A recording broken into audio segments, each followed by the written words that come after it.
Hello बच्चों, MK chemistry classes में आपका स्वागत है। पिछले लास्ट लेक्चर में हम लोगों ने पढ़ा था हैलो एल्केन्स के भौतिक गुण। आज अभी हम लोग पढ़ेंगे हैलो एल्केन्स के रासायनिक गुण। बच्चों, जो हैलो एल्केन्स होते हैं वो मुख्य रूप से 3 रासायनिक गुण दिखाते हैं, या यूं कहा जाए कि आपके बुक में जो है वो 3 रासायनिक गुणों को पढ़ना है। पहला है नाभिक स्नेही प्रतिस्थापन अभिक्रिया, दूसरा है निराकरण अभिक्रिया और तीसरा है धातुओं से क्रिया। तो इसमें सबसे पहला आज हम लोग शुरू करेंगे न्यूक्लियोफिलिक सब्स्टिट्यूशन रिएक्शन, या इसको हिंदी में बोलते हैं नाभिक स्नेही प्रतिस्थापन अभिक्रिया। ठीक है, इसको नाभिक स्नेही को नाभिक रागी भी दे रखा होगा बुक्स में। तो एक ही चीज है, चाहे नाभिक स्नेही बोले, चाहे न्यूक्लियोफिलिक बोले और चाहे नाभिक रागी बोले। समझ में बात आ गई? तो आज हम लोग नाभिक स्नेही प्रतिस्थापन अभिक्रिया पढ़ेंगे, किसकी? Haloalkanes. समझ में बात आई? क्या होता है इसको समझा जाए।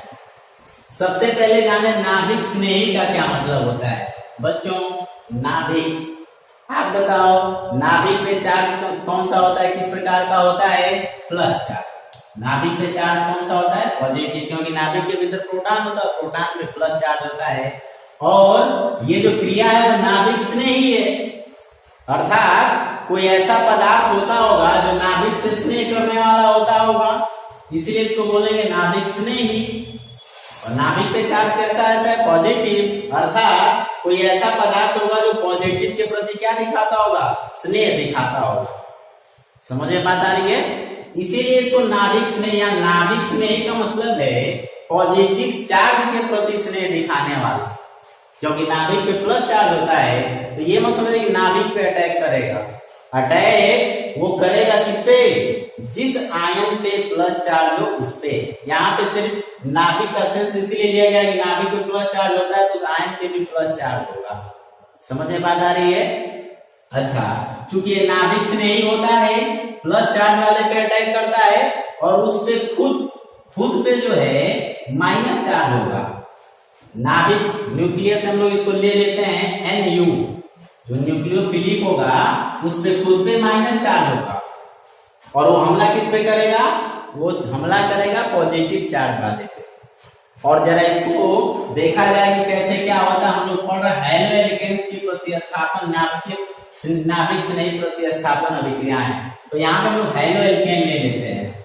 ठीक है, पीछे पढ़ के आए हो, एल्किल ग्रुप और हाइड्रोजन ग्रुप ऐड होता है, उसको क्या बोलते हैं? Haloalkane. विस्तार से हम लोगों ने पढ़ा है। अब देखिए, चूंकि इसमें हैलो एल्केन में जो हाइड्रोजन होता है बच्चों, इसकी विद्युत ऋणात्मकता इसके अपेक्षा ज्यादा होती है, इसीलिए साझे इलेक्ट्रॉन को अपनी ओर आकर्षित कर लेता है, जिसकी वजह से इस पे आंशिक रूप से माइनस चार्ज और इस पे आंशिक रूप से प्लस चार्ज आ जाता है। आ गया समझ में सबको? अब इसकी क्रिया किसी ऐसे पदार्थ से करा दी जाए जिसमें कि कोई नाभिक स्नेही मौजूद हो, तो वो नाभिक स्नेही जब इस हैलो एल्केन से क्रिया करेगा तो आप सोचो इसके किस पार्ट पे हमला करेगा? हैलो एल्केन के किस पार्ट पे? प्लस चार्ज वाले यानी एल्किल ग्रुप पे हमला करेगा। और आपको पता है एल्किल ग्रुप में होता है कार्बन, और ये बनाएगा क्या? कार्बोकैटायन। तो ये जो न्यूक्लियोफिलिक होगा किस पे हमला करेगा? इस कार्बोकैटायन पे। जब इस पे हमला करेगा तो इसमें से ये जो हैलाइड ग्रुप है, ठीक है, ये अपना इलेक्ट्रॉन लेके और इसमें से लीव कर जाएगा, इसमें से निकल जाएगा। आई बात समझ में? और इसके साथ ये न्यूक्लियोफिलिक आके ऐड हो जाएगा। तो आप देख रहे हो कि जब कोई न्यूक्लियोफिलिक यानी नाभिक से नहीं पदार्थ जब हैलो एल्केन से क्रिया कर रहा है, तो हैलो एल्केन में से हैलो ग्रुप को क्या कर दे रहा है? प्रतिस्थापित कर दे रहा है। क्या कर दे रहा है? प्रतिस्थापित कर दे रहा है। चूंकि ये प्रतिस्थापन किसके द्वारा हुआ है? नाभिक स्नेही के द्वारा, इसीलिए इस प्रक्रिया को, इस क्रिया या रासायनिक अभिक्रिया को नाभिक स्नेही प्रतिस्थापन अभिक्रिया कहते हैं। फिर से इसको एक बार मैं बताता हूं। यहाँ पे क्रिया लिखा गया हैलो एल्केन की रासायनिक क्रियाएं, रासायनिक गुण। मैंने कहा कि हैलो एल्केन नाभिक स्नेही प्रतिस्थापन अभिक्रिया प्रदर्शित करता है। समझ में बात आई? इसका मतलब क्या है? इसका मतलब है कि जब किसी हैलो एल्केन पे कोई नाभिक स्नेही पदार्थ हमला करता है तो उसमें से हाइलाइट ग्रुप को बाहर कर देता है और खुद उस एल्किल ग्रुप के साथ खुद जुड़ जाता है। नाभिक स्नेही नाम क्यों पड़ा है? क्योंकि नाभिक स्नेही पे खुद पे माइनस चार्ज होता है, वो नाभिक से स्नेह करने वाला होता है, अर्थात पॉजिटिव चार्ज से स्नेह करने वाला होता है, इसलिए इसका नाम नाभिक स्नेही पड़ा है। तो जब नाभिक स्नेही हेलो एल्केन से क्रिया करेगा तो हेलो एल्केन में से हैलोजन ग्रुप वाले आयन को विस्थापित कर देता है। इसका समीकरण बना देते हैं। ये रहा आपका हेलो एल्केन, इस पे आंशिक रूप से प्लस चार्ज, इस पे आंशिक रूप से माइनस चार्ज। इससे क्रिया किसका हमने कराया? एक्चुअल में यहाँ पे डायरेक्ट दिखा रहा हूँ, लेकिन डायरेक्ट तो न्यूक्लियोफिलिक क्रिया नहीं करता, मैं भी आगे उसको बता रहा हूँ। कोई यौगिक से क्रिया कराएंगे और उस यौगिक का जो न्यूक्लियोफिलिक होगा वो इस पे हमला करेगा। तो हम सीधे यहाँ लिखते हैं न्यूक्लियोफिलिक, जिसपे खुद में कैसा चार्ज है? माइनस चार्ज है। ये क्या है? ये आपका है हेलो एल्केन, ठीक है। ये क्या है? ये है आक्रमणकारी नाभिक स्नेही, ठीक है। अब ये इस पे हमला करेगा, किस पार्ट पे हमला करेगा? अभी ये नाभिक स्नेही है तो प्लस वाले पे हमला करेगा, ये इस पे हमला करेगा। जब हमला करेगा तो ये वाला जो हाइलाइट ग्रुप है इसमें से अपना इलेक्ट्रॉन लेकर क्या कर जाएगा? बाहर हो जाएगा। तो ये इसके साथ जुड़ जाएगा, तो ये प्लस है और इस पे माइनस, तो ये बना लेगा NU। नाभिक स्नेही आगे एल्किल ग्रुप के साथ जुड़ गया और ये इलेक्ट्रॉन लेके अपना हैलाइड आयन ग्रुप में क्या हो जाएगा? ये आपका हो गया हैलाइड आयन, ठीक है। और ये जो हमारा नया कंपाउंड है, वो नया जो है उत्पाद हमारा जो बना है ये हो जाएगा। समझ में आया सबको? तो इस प्रकार की क्रिया होती है बच्चों, और ऐसी क्रियाओं को हम लोग कहते हैं न्यूक्लियोफिलिक प्रतिस्थापन अभिक्रिया या नाभिक स्नेही प्रतिस्थापन अभिक्रिया। इसमें आपने देखा कि कैसे हेलो एल्केन क्रिया जब किसी न्यूक्लियोफाइल से कराते हैं तो ये न्यूक्लियोफाइल उसमें मौजूद हैलोजन को विस्थापित करके और खुद इस एल्किल ग्रुप यानी प्लस चार्ज वाले के साथ जुड़ जाता है। आ गया समझ में? अब ये जो नाभिक प्रतिस्थापन अभिक्रियाएं होती हैं दो प्रकार की होती हैं, SN1 type and SN2 type. जो SN1 टाइप की अभिक्रिया होती है बच्चों, वो जो टर्शियरी हेलो एल्केन होते हैं वो प्रदर्शित करते हैं।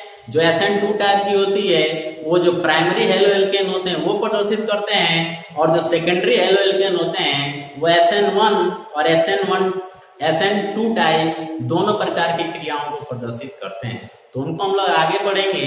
फिलहाल अभी हम लोग इस न्यूक्लियोफाइल के बारे में और जान लेते हैं, ताकि आपको आइडिया चल जाए कि आगे जब हम लोग SN1 और SN2 प्रकार की अभिक्रिया पढ़ेंगे तो कौन कौन न्यूक्लियोफाइल से हमको मुलाकात होगी, कौन कौन न्यूक्लियोफाइल आगे आएगा और किस प्रकार की क्रिया शो करेगा, तथा ये न्यूक्लियोफाइल कितने प्रकार के होते हैं, ये सब चीजें हम लोग देख लेते हैं। तब तक आप इसको नोट कर लीजिए। मीनिंग यहाँ पे मैंने लिखा है कि यदि आक्रमणकारी न्यूक्लियोफाइल, ये भी ध्यान रखेंगे, जो न्यूक्लियोफाइल इसमें हमला करने वाला हो इससे अधिक क्रियाशील होना चाहिए।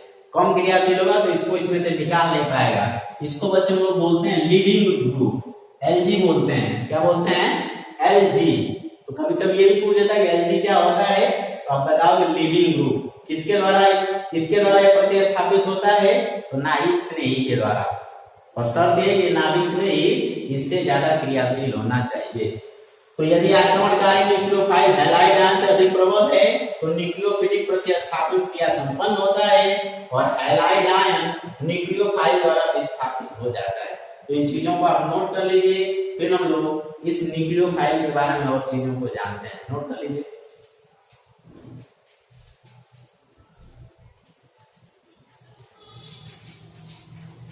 चलिए, नाभिक स्नेही ये कुछ प्रकार जान लेते हैं कि नाभिक स्नेही जो होते हैं कितने प्रकार के होते हैं।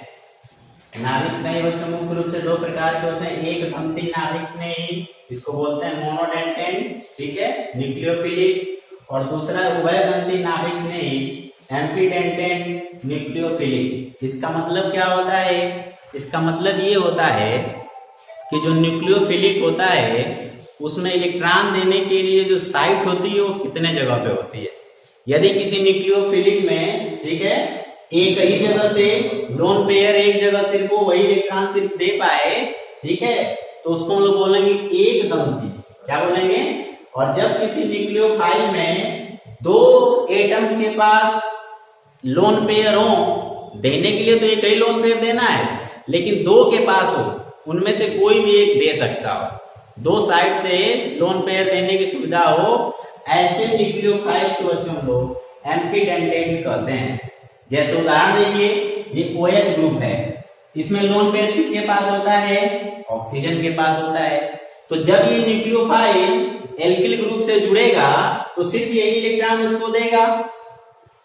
आई बात समझ में? तो इसलिए इसको बोलेंगे हम लोग एक दंती नाभिक स्नेह। ठीक उस वही कंडीशन यहाँ पे ईथर ग्रुप के साथ है, इसमें भी ऑक्सीजन के पास लोन पेयर होता है, आयोडाइड में है, अब इसमें तो एक है ही है, तो वही देगा लेगा जो भी करना होगा। और हाइड्राइड हो गया, क्लोराइड हो गया, ब्रोमाइड हो गया, इस प्रकार के जितने भी नाभिक स्नेही होते हैं इनको हम लोग मोनोडेंटेट या एक दंती नाभिक स्नेही कहते हैं।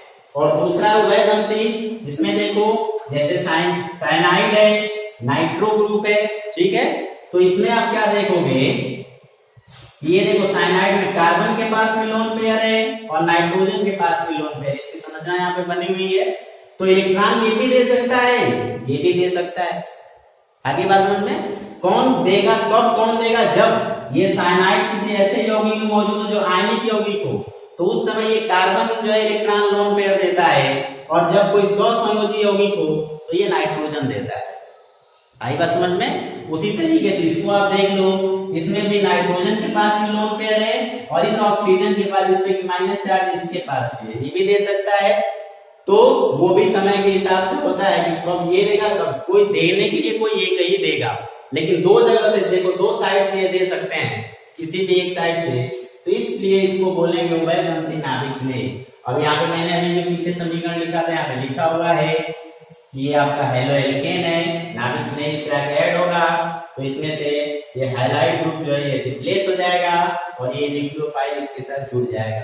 अब इसको एक समीकरण के माध्यम से देखा जाए, जैसे हमने यहाँ पे लिया RH, कोई हेलो एल्केन ले लिया, और मैंने कहा कि न्यूक्लियोफाइल डायरेक्ट हम लोग नहीं लेते हैं, उसको किसी यौगिक के रूप में लेते हैं। तो हम यहाँ पे ले लेते हैं NaOH, और NaOH आपको पता है सोडियम पे प्लस चार्ज और OH हाइड्रोक्साइड आयन, आयन पे कौन सा चार्ज होता है? Minus charge.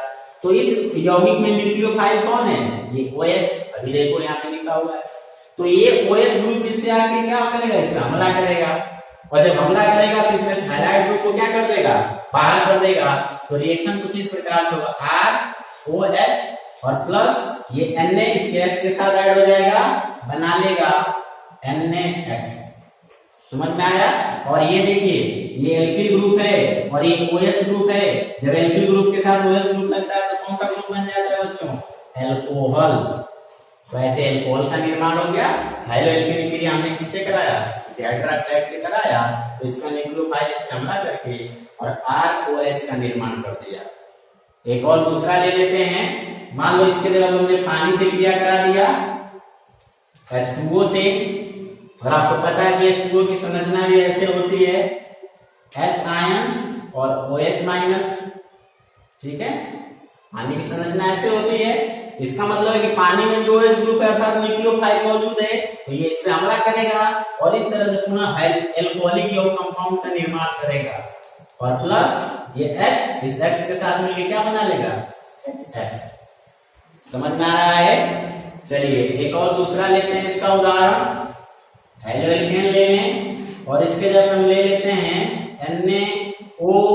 NaOCH3। ये क्या है? OCH3 ईथर ग्रुप है। कौन सा ग्रुप है? Ether group. तो ये देखिए, इसमें ईथर ग्रुप में ऑक्सीजन में माइनस चार्ज होता है, इसमें प्लस चार्ज है, ठीक है। तो ये ईथर ग्रुप इसमें न्यूक्लियोफाइल की तरह अटैक करेगा, जब अटैक करेगा तो बनेगा ROCH3 और ये NaX के साथ क्रिया करेगा, ये इसमें X को रिप्लेस कर रहा है तो बनेगा NaX। तो इस प्रकार से आप देख रहे हैं बड़ी आसानी से कि कैसे इस यौगिक का न्यूक्लियोफाइल इस हेलो एल्केन पे आक्रमण कर रहा है। एक आध और उदाहरण देख लेते हैं, जैसे मान लीजिए RH और इसी क्रिया हम करा देते हैं किससे? अमोनिया से, NH3 से। आप अमोनिया को ऐसे भी लिख सकते हो NH2H, लिख सकते हैं ना, इसी से सिंगल बॉन्ड से तीनों हाइड्रोजन जुड़े होते हैं, तो हम इसको लिख सकते हैं NH2H। ठीक है, इसमें हाइड्रोजन पे प्लस चार्ज है और इस पे क्या चार्ज है, माइनस चार्ज है। इस पे क्या चार्ज है, माइनस चार्ज। तो अब ये न्यूक्लियोफाइल की तरह काम करेगा, ये इस पे अटैक करेगा और अटैक करेगा तो इसमें X को रिप्लेस करेगा। तो अब R के साथ कौन जुड़ेगा, NH2, और NH2 का मतलब अमाइन ग्रुप जुड़ रहा है। समझ में बात आ रही है? तो एल्किल अमाइन बन गया और प्लस इधर H इसी के साथ जुड़ के HX बना लेगा। आ रहा है समझ में ना? तो बच्चों ये जो क्रियाएं तो आगे आने वाली हैं, मैंने यहाँ पे जब न्यूक्लियोफाइल बताया है तो कुछ आपको क्रियाओं की झलक दिखाई जा रही है, ताकि किस तरीके से क्रियाएं होती है और आगे ये क्रियाएं आपको करानी है। जब हम लोग SN1 और SN2 टाइप की अभिक्रिया पढ़ेंगे। एक आध और क्रिया देख लेते हैं, इसको ले लेते हैं RH प्लस KCN। ठीक है, अब ये जो पोटेशियम साइनाइड होता है बच्चों, ये एक आयनिक यौगिक होता है, और अभी मैं बता रहा था जब आयनिक यौगिक होगा तो इस कार्बन का जो लोन पेयर है वो इसके साथ जो है बॉन्डिंग करेगा, तो इसलिए यौगिक तो सेम बनेगा। ये यहाँ पे न्यूक्लियोफाइल का काम कर रहा है, तो ये आगे इसमें हमला करेगा तो बनेगा RCN और प्लस KX। और यदि इसको हम लोग ऐसे ले लें जिसमें CN ग्रुप जो है कोई ऐसा यौगिक हो जिसमें ये 100 संयोजी यौगिक के रूप में हो, जैसे AgCN, तो ये 100 संयोजी यौगिक होता है। तो अब जो है नाइट्रोजन का, मैंने कहा था किसी एक का इलेक्ट्रॉन इसमें भाग लेगा, तो पहले इस वाले में देखो KCN में C का इलेक्ट्रॉन भाग ले रहा था, अब नाइट्रोजन का इलेक्ट्रॉन इसमें भाग लेगा, लेकिन यौगिक तो सेम ऐसे ही बनेगा RCN और इधर बन जाएगा आपका प्लस AgX। तो इस प्रकार से हमने देखा कि न्यूक्लियोफाइल रिएक्शन क्या होता है, न्यूक्लियोफाइल क्या होता है, कितने प्रकार का होता है, एक दंती नाभिक से न्यूक्लियोफाइल क्या होता है। एक दंती मैंने बताया कि सिर्फ एक जगह से इलेक्ट्रॉन लोन पेयर देने की सुविधा हो, और उभय दंती में बताया गया कि 2 एटम्स पे इलेक्ट्रॉन पेयर होता है, उसमें से कोई एक देता है। तो ऐसे न्यूक्लियोफाइल को उभय दंती नाभिक स्नेही बोलते हैं। मिलते हैं अगली वीडियो में हम लोग नाभिक स्नेही अभिक्रियाओं के प्रकार अर्थात SN1 तथा SN2 अभिक्रियाओं के साथ। तब तक आप इसको पढ़ते रहिए।